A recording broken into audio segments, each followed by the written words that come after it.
Hey YouTube, so it's been a bit since I made a video, but as you can see here, I've taped off where I'm going to make the step cut on the frame, and I've got the frame all sandblasted, as you can see, and started to repaint all the areas of the frame.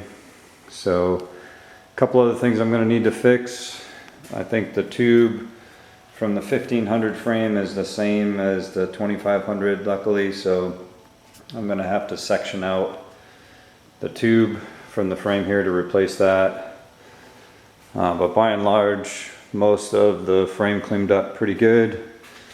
It really helped having all the bolts sandblasted, because I would have never got them out without having those threads clean.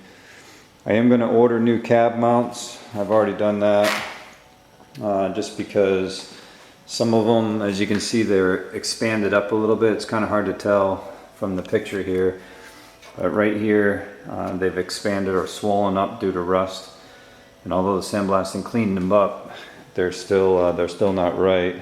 So a couple other things I found is these the lower control arm bolts.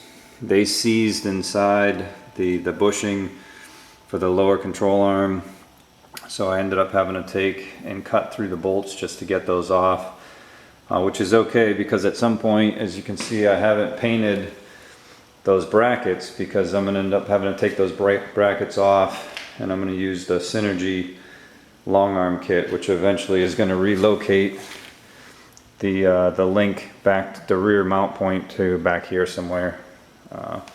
The video is kind of fuzzing in and out here. Hopefully it'll catch up here in a minute. Okay. So with that, the other thing I found when I took it apart, of course, the ball joints weren't in the greatest shape. This one here in particular, it moves pretty freely.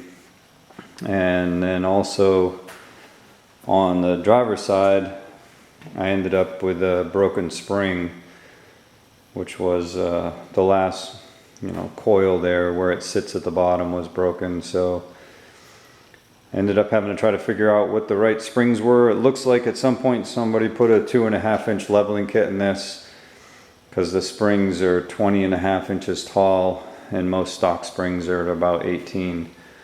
And I kind of suspected that as I was cleaning this thing up, because you can see somebody put some blocks in the rear axle too. So I'll probably have to do some ride height adjustments here once I get it together, but that's all I've got for now.